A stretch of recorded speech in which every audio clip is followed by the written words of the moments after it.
Alright, take a look at the sequence of letters. What are the next three ones?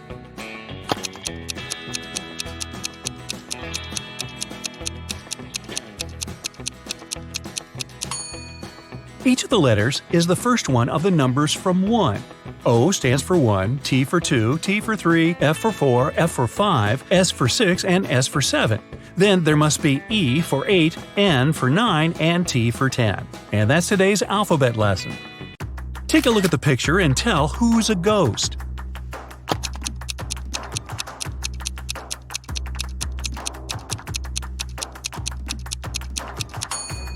It's the man on the very right. He doesn't cast a shadow. Two people, Libby and Gray, were chilling on a beach. A police officer came up to them and said that he recognized the bike standing nearby. It was stolen from a man a couple of blocks away. He asked which one of them stole it, but both denied it. Can you tell who's guilty?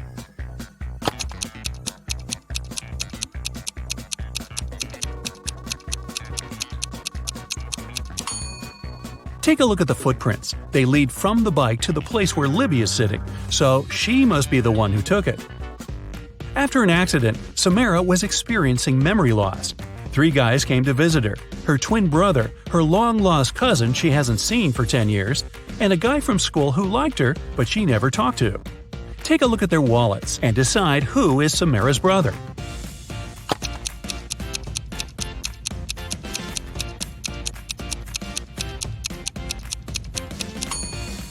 It must be this guy. Look, he has a picture with her. A random guy wouldn't have one. Neither would a long-lost cousin, because the photo wasn't made long ago. On the weekend, Kira and her friends were supposed to celebrate a birthday of a friend online, but Kira didn't show up. In school, her friends asked why she didn't come. She said that on Friday evening something happened, and she didn't have any internet or electricity for the whole weekend. She said that she used this chance to study and spent both days in front of the computer writing her midterm papers. Her friends didn't believe her. Why?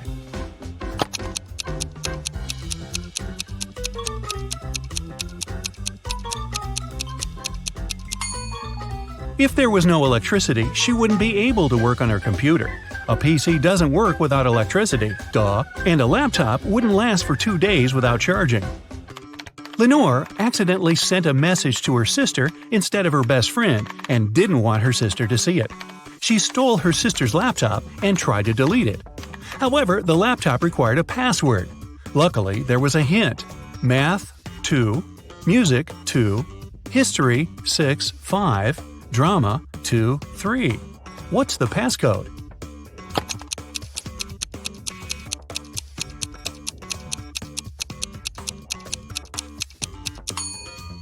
Every number indicates the letter you should take out of the corresponding word. The second letter in math is A. The second letter in music is U. The sixth and fifth letters in history are R and O. And the second and third letters in drama are R and A. The password is Aurora. Esme was walking in the forest and got lost. Finally, like all the other times, she found the witch's house. Yeah, it's like Groundhog Day. She walked in, said hi, pet the cat, and asked to send her home. The witch wanted to make a deal. If Esme solves her brand new riddle, she'll help her. If not, Esme will stay with them forever. The witch blindfolded Esme. There was an unknown number of coins on the table. 6 of them were heads up, and the rest were tails. Blindfolded, Esme had to divide the coins into 2 groups so that there was the same number of coins heads up in both of them. How can she do it?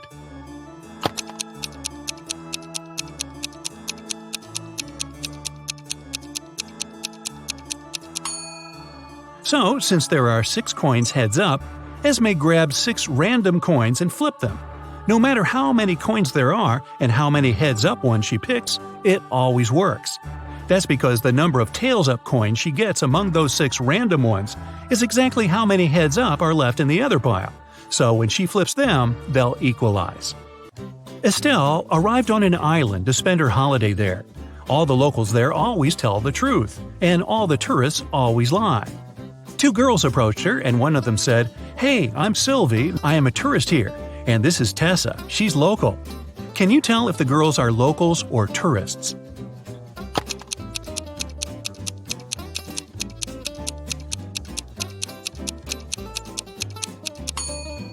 Since locals always tell the truth, a local would never call themselves a tourist. So Sylvie must be a tourist. But she must be lying about something. If she told the truth about herself, then she's lying about Tessa. Therefore, Tessa is a tourist too.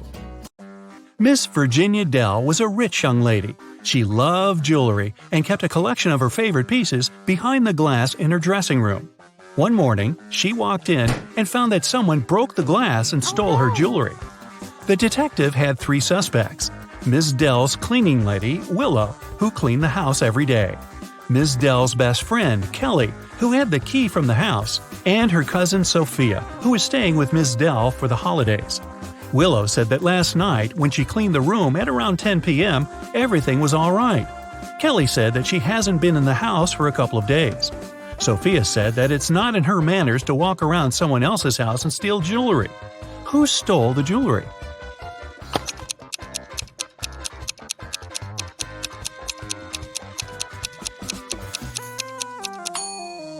It's the cleaning lady.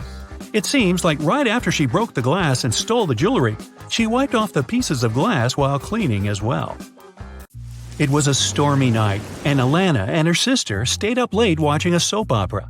In the middle, there was a weather forecast. The weather lady said it'd keep raining for 2 more days, but in 72 hours, it'd be bright and sunny. Alana turned to her sister and said that the weather lady was wrong. Indeed, Alana was right. How did she know?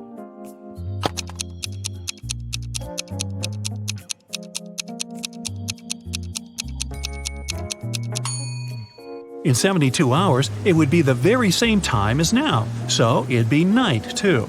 It can't possibly be bright and sunny at night. The Millers were having a barbecue party in the backyard. They made some fresh orange juice, and Giselle bragged that she could tell the difference between fresh juice and not very fresh juice. She asked her family to test her. She got blindfolded.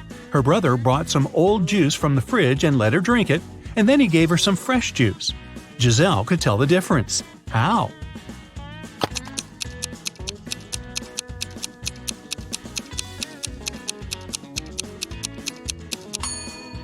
The older juice from the fridge was colder than the fresh one was outside. Mr. Thompson was a strict English teacher who never allowed electronics in class and read all the paper notes aloud in class, so the students had to be conspirative. Once, he read out the following note: 1, 2, 8, 13, 5, 31, 3, 15. I love this book. I used to read it every month. Can you decode what the note says?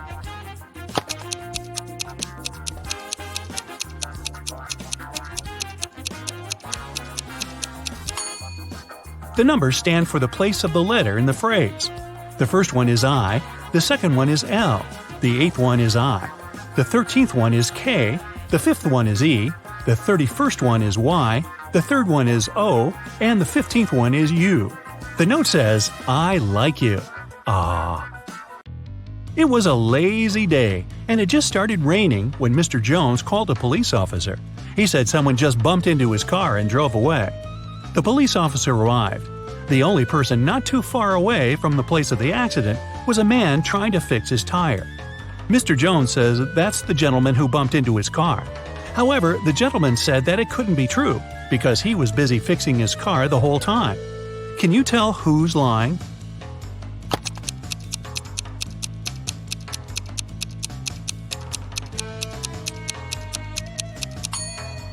It's the guy fixing his car. The rain just recently started.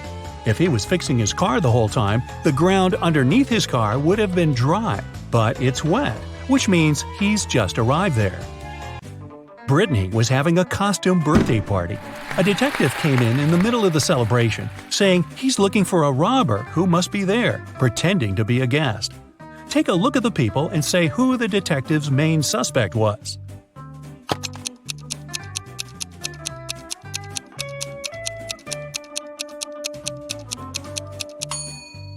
Look at this guy.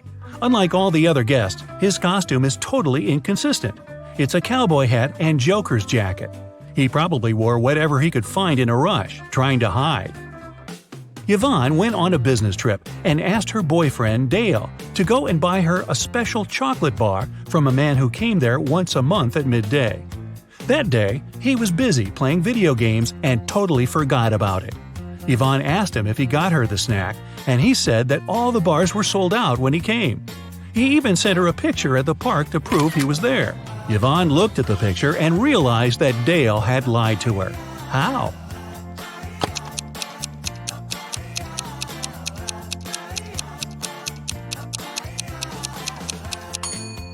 The shadows are too long, so it can't be midday since shadows disappear at noon. And the clock that says it's noon could have been photoshopped. 5 students stand in line. Adeline isn't next to Cleo. Bellamy isn't next to Danica or Cleo. Nor Cleo nor Bellamy are next to Eloise. From your perspective, Danica is on the left of Eloise. What are each girl's names?